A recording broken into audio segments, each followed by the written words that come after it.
Before we get into the video, could everyone please subscribe to my channel? Thank you so much.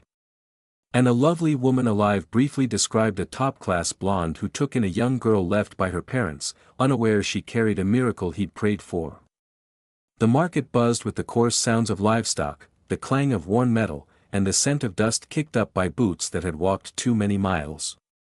Autumn in Wyoming brought a chill to the wind, sharper than most years, and it crept down the spines of those gathered along the outer stalls. The traders shouted over one another, bartering sacks of potatoes for bullets or chickens for firewood. But in one far corner, a different kind of trade was taking place. "She's strong enough to sweep a floor and chop weeds," the man barked, his voice raw from liquor. "No trouble unless you let her rest too long. Take her off my hands for $2, maybe a sack of oats if you've got them." His coat was threadbare, his boots split at the toes.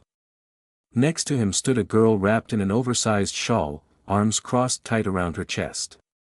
She couldn't have been more than 16. Her head was bowed, hair unwashed and tangled beneath a bonnet pulled low over her eyes. She didn't speak, not once.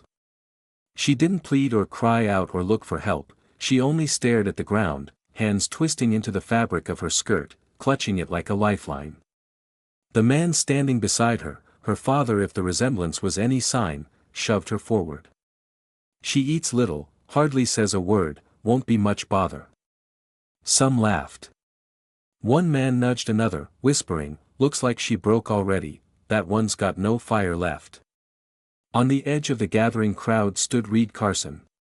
He had not come to buy a girl, he had come for nails and maybe a barrel of salt. But his boots had stilled when he caught sight of the trembling figure near the wagon. At 41, Reed had seen his fair share of what desperation did to a man. He had seen worse during the war, worse still after it. His beard was grizzled, his coat worn but clean, and though he had not smiled in years, there was something behind his weathered eyes that still saw beauty in broken things. He watched as another man offered $1.50, 50 cents, and a flask of corn whiskey. The girl flinched. The father considered. Reed stepped forward. $3, he said flatly, "and you never speak her name again." The father looked up, eyes narrowed. "You buying or rescuing, mister? Makes a difference to me." Reed didn't answer.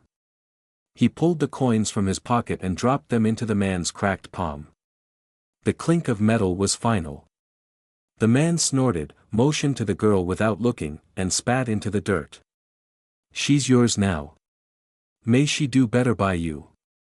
The crowd lost interest just as fast as it had gathered.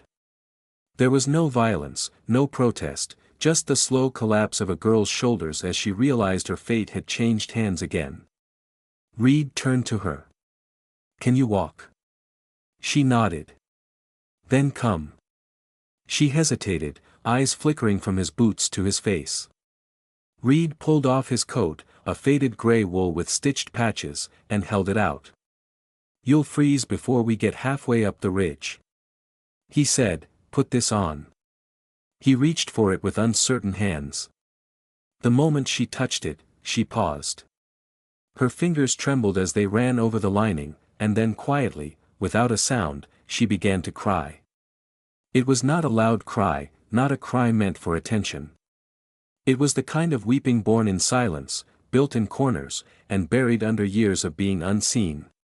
She held the coat against her chest, tears soaking into the fabric, and looked up at him with an expression that was not quite hope but not hopeless either.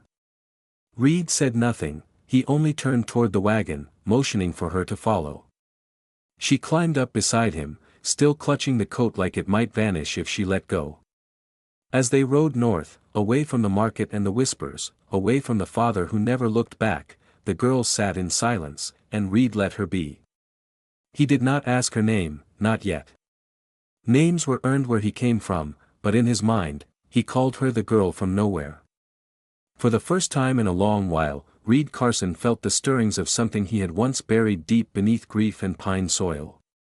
He did not know then that she carried a secret, nor did he know that the child inside her, still small, still unseen, was the very miracle his late wife had prayed for every night until her dying breath.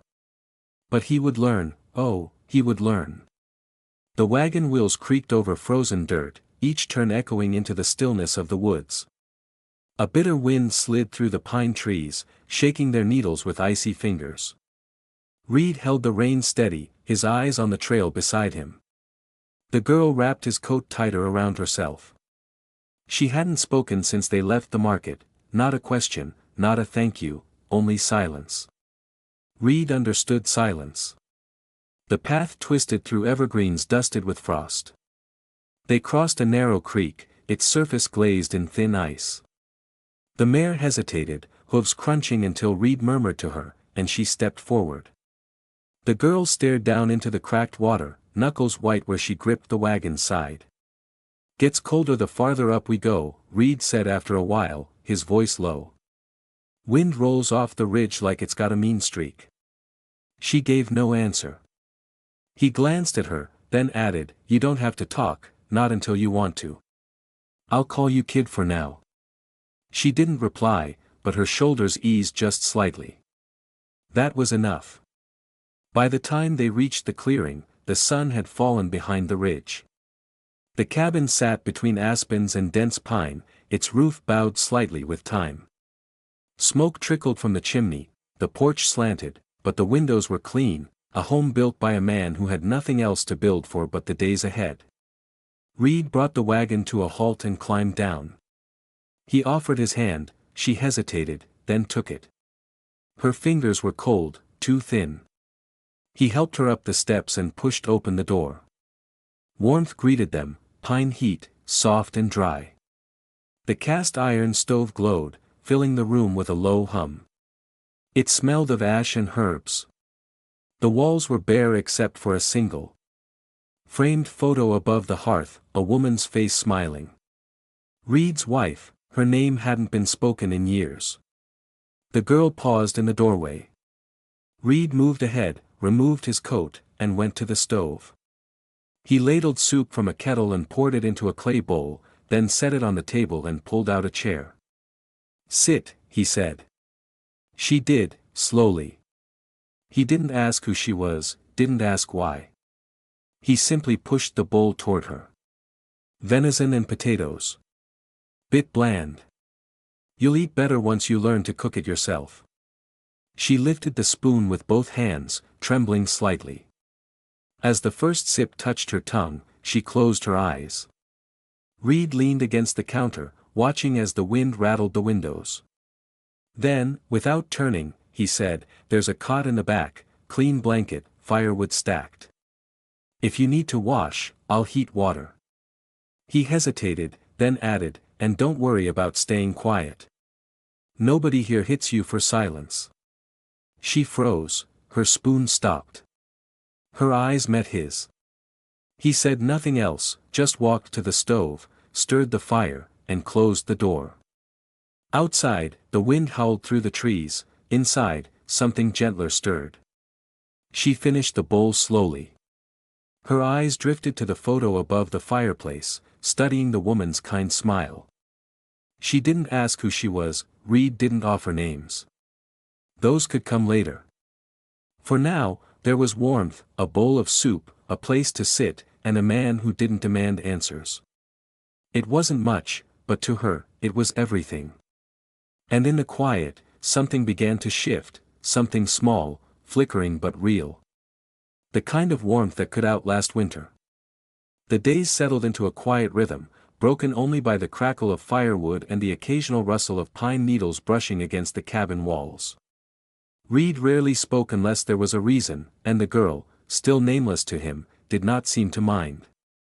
She rose early, helped stack logs, swept the floor, and clumsily tried her hand at boiling oats or peeling potatoes. Her first attempts at cooking left the cabin smelling faintly of smoke and half-scorched flour, but she never gave up. She was not graceful, she spilled water, dropped kindling, burned her knuckles once, and hid it under her sleeve. But she worked. Reed saw the effort in her eyes, even when her hands trembled with cold or fatigue. He never scolded when she couldn't start the fire. One morning, he knelt beside her, picked up the flint, and showed her again, slowly, without words. You strike it like this, he murmured, taking her small fingers and guiding them over the metal. A spark danced and caught on the dry moss, flickering into life. She watched it, wide-eyed, as though it were a miracle. Later that week, he brought out the hatchet. Need more wood before the storm, he said, gesturing to the pile outside. She followed him in silence. The wind bit at their cheeks, but the sun lit the snow in blinding silver. Reed showed her how to split kindling, how to brace the block, where to grip. Her first swing was too soft, the second missed entirely. Let me help, he said, stepping behind her. He laced his calloused hands over hers, not to control but to guide. She stiffened slightly, unaccustomed to touch that asked for nothing, but she did not pull away. Together they swung, and the wood split clean. She turned and looked up at him, breath visible in the cold. He met her eyes briefly, steady and warm, but stepped back. Distance and respect mattered that night. Over a meal of rabbit stew that tasted only slightly of salt, she finally spoke. My name is Eva. Reed looked up but said nothing. My parents, they threw me out, she continued, voice tight. When they found out I was pregnant, they said I'd brought shame.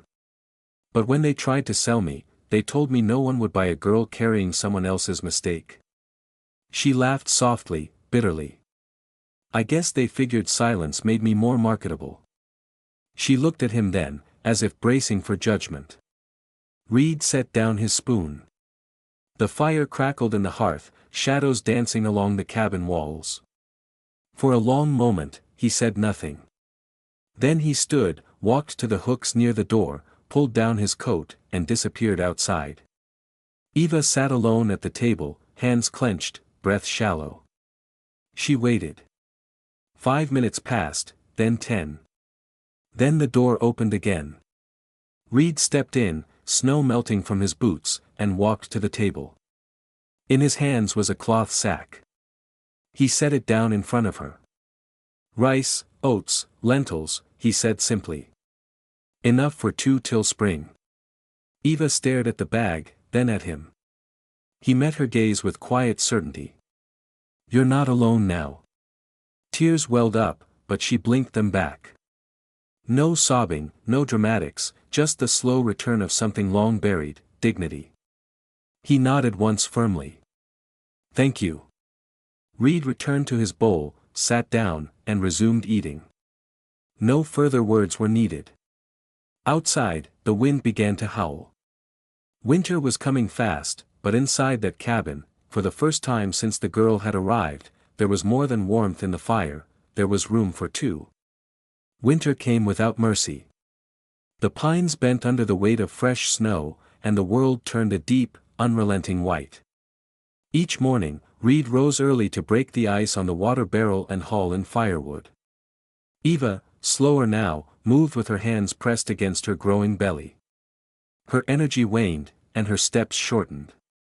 The cabin, once shared in silence, became filled with small, thoughtful sounds, water boiling, kindling cracking, the soft scrape of her spoon as she stirred porridge for 2. Her belly was no longer a secret, the child she carried moved beneath her skin like a whisper of what was to come. Reed watched from the edges. He kept his words few and his movements steady, but his eyes lingered longer than before. Sometimes he would catch himself staring at the slight curve of her figure, at the way she cradled herself when she thought no one saw. And in those quiet moments, memory would reach out from the firelight. He remembered the night his wife died. It had snowed just like this, soft and suffocating. They had tried for years, letters to doctors, prayers by candlelight, tinctures that tasted like smoke. When she finally carried, they dared to hope. But the child came too early, and the bleeding would not stop. He remembered her hands, cold and reaching, the blood, the stillness. He had buried them both beneath the spruce tree near the edge of the clearing. After that, he vowed to live alone, to speak less, to feel nothing. And yet, he found himself carving again, not with purpose, just to keep his hands busy, or so he told himself. But the block of pine wood in his palm slowly took shape, a tiny doll, rounded head, small notches for eyes, arms folded across its chest. One morning, Eva found it on the table beside her bowl of stew. She picked it up, ran a thumb along the grooves, and looked at him with the beginnings of a smile. He only nodded and went back to chopping firewood.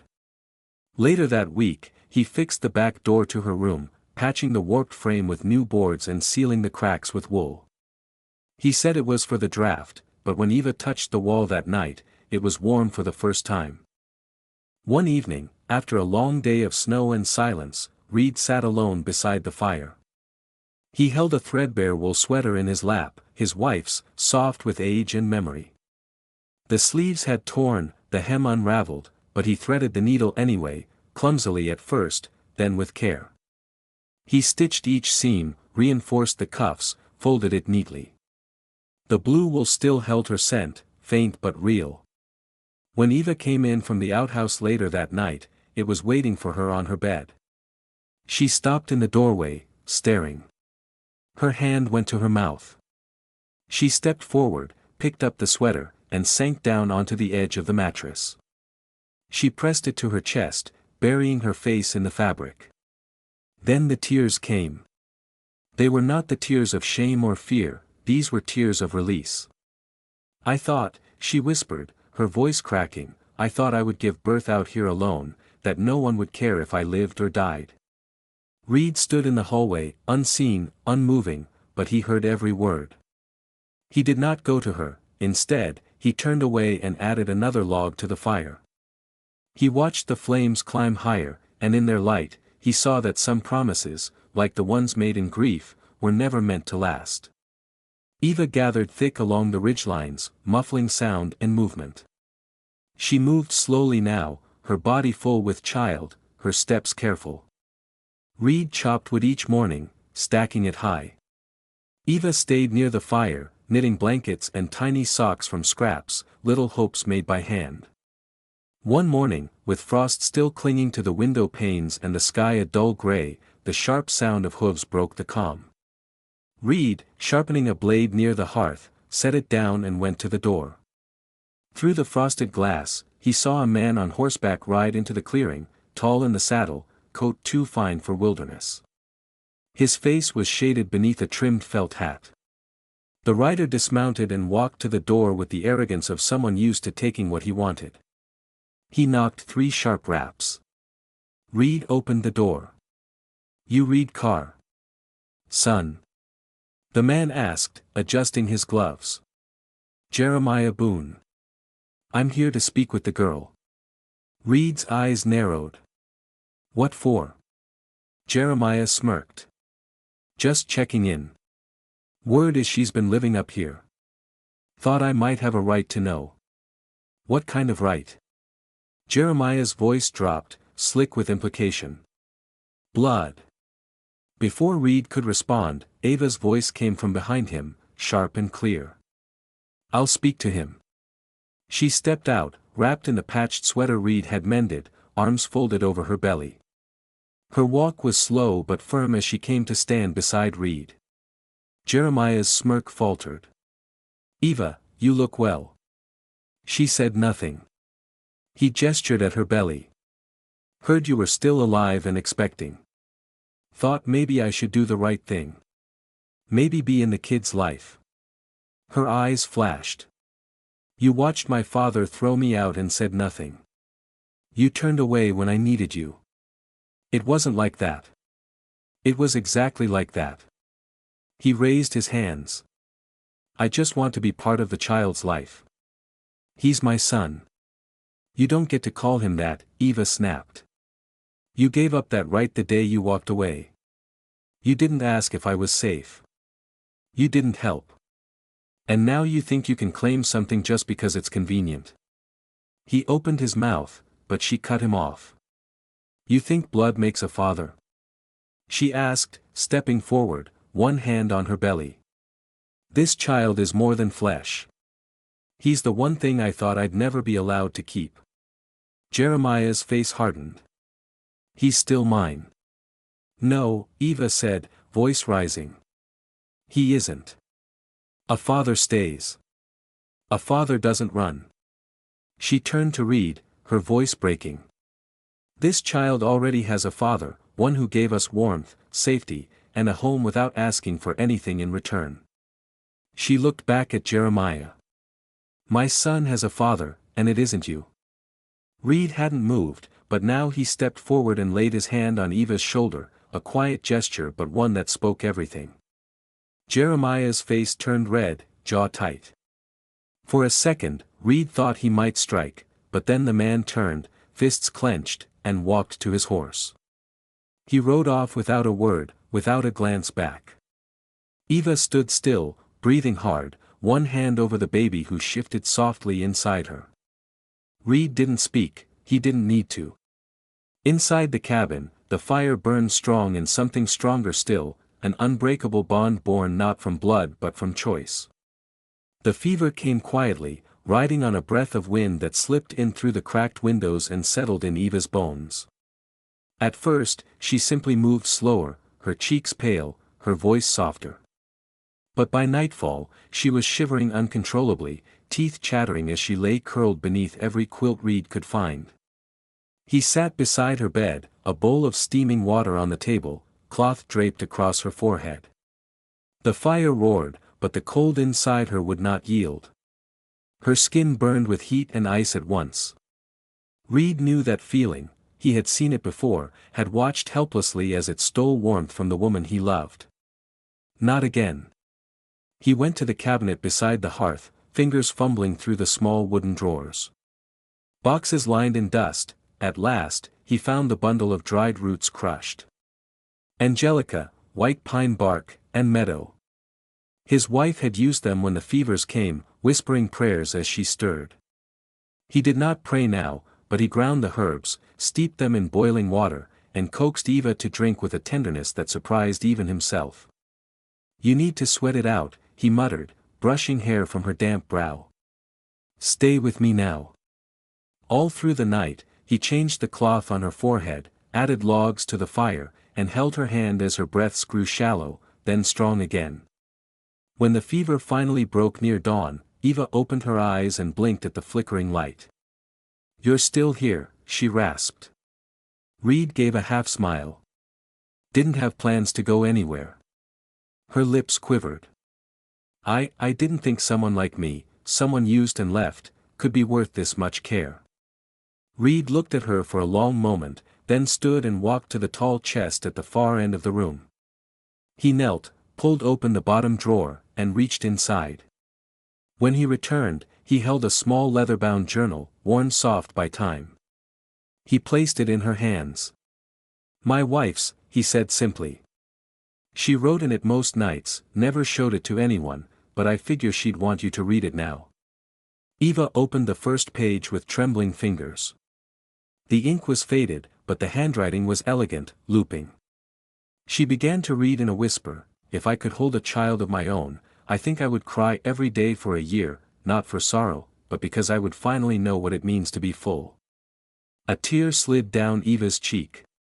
She turned the pages slowly, entry after entry described dreams of motherhood, of lullabies and tiny boots, of the way a baby might look curled in her arms on a winter morning. I didn't know she wanted it so much, Eva whispered. Reed sat back down, his voice low. She did, more than anything. We tried, and when it didn't happen, it hollowed her out. She never blamed me, just blamed time. Eva ran a hand over her belly, where life still kicked gently beneath her skin. Then slowly, she laid the journal over her heart. I never knew my child would be wanted by someone other than me, she said softly. But I want you to know, Reed, I want this baby to have a name that means something. She turned her head toward him, eyes shining. I want to name her after your wife. Reed's breath caught for a moment, all he could do was stare. Then he nodded once fiercely, as though something long locked away had been freed. Her name was Lillian, he said, voice thick. Eva smiled. Then Lillian Shilby. In the hush that followed, it was as if the old cabin itself sighed with something deep and unseen. The fire cracked, the wind outside softened, and in the space between heartbreak and healing, an old heart found a new reason to beat. The snow came heavier now, deeper than before, covering the world in white that swallowed sound and color alike.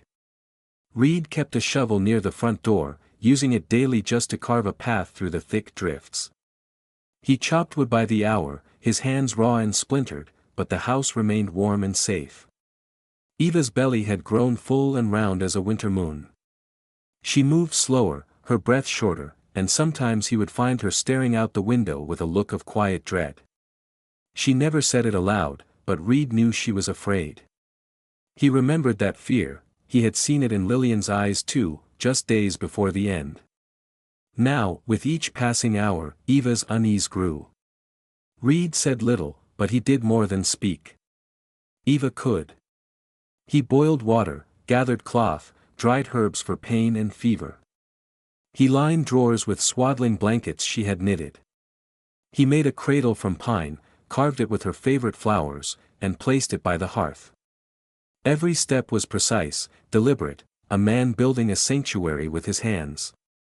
One evening, Eva stood in the doorway, the wind tangling her loose hair, one hand resting against the side of the cabin for balance. The snow reached nearly to her knees, yet she didn't move, she just stared out into the storm like it could answer something she hadn't dared to ask.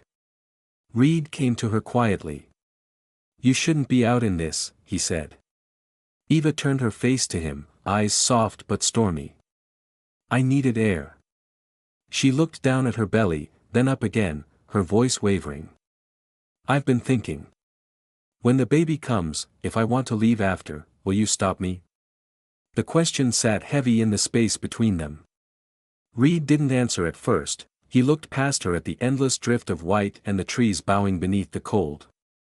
Then slowly, he stepped closer. He reached out, hesitant, and placed his hand on the curve of her belly.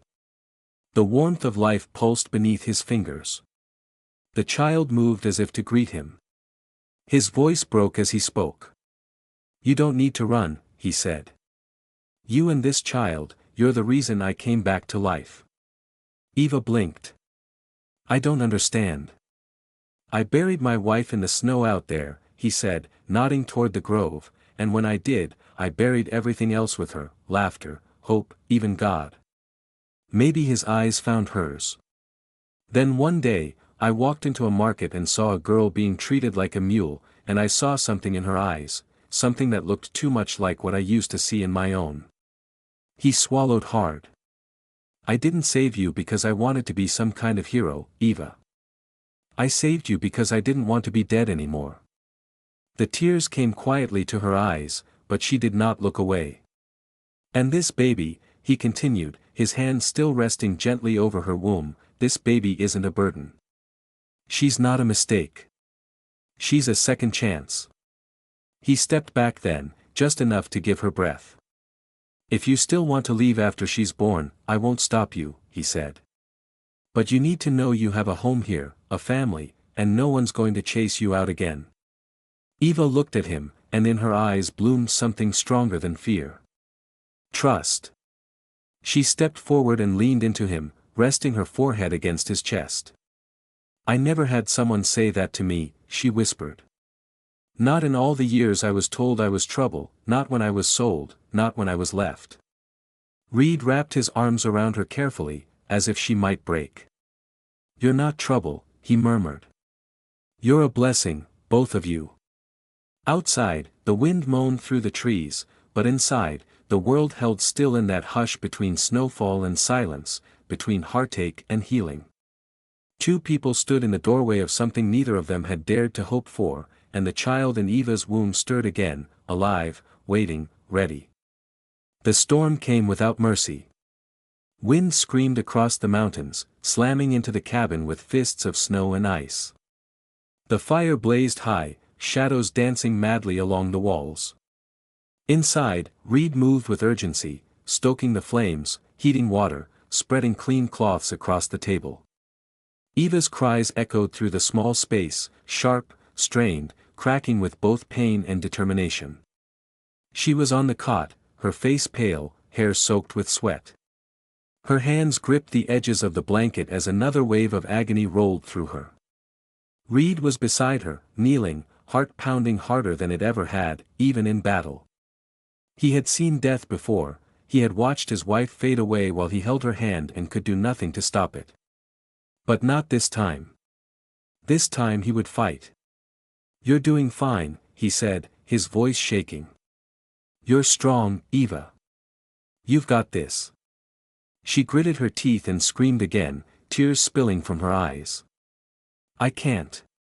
"Yes, you can," he said, brushing her forehead with trembling fingers. "You're not alone." Hours passed. The wind howled. Reed boiled more water, whispered encouragement, held her when the fear took over. He did not know how to help, not properly, but he gave everything, his hands, his voice, his heart. And then at last, in the deep hour before dawn, a new sound joined the storm, a cry, small, piercing. Eva collapsed back against the pillows, tears falling freely now, but from joy. Reed cradled the tiny, wriggling girl in his arms, wrapped her in a soft blanket, and stared down at her in stunned silence. She was perfect, red-faced, loud, fierce, already breathing. Reed did not realize he was crying until Eva looked up at him, her voice a whisper. "You're the reason she was born safe," she said. "You're the reason she's here." He turned to her, knelt beside her bed, and gently placed the baby into her arms, but she shook her head. "No," she said softly. "She's yours too." She lifted the child back into his arms, watched as he cradled the newborn like a man holding salvation. And in that moment, the weight of years lifted from his chest. The man who had once buried hope beneath snow now held it alive and warm against his heart. Spring came late that year, but it came nonetheless. The snow melted slowly, revealing green beneath. Birds returned, the pines shook off their burden, and reached skyward once more. Inside the cabin, life had changed forever.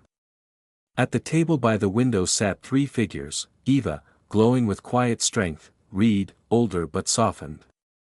Her lines returning to a face that had long forgotten how to smile, and between them, little Lillian, wide-eyed and curious, clutching her father's thumb like it was the only thing anchoring her to the world.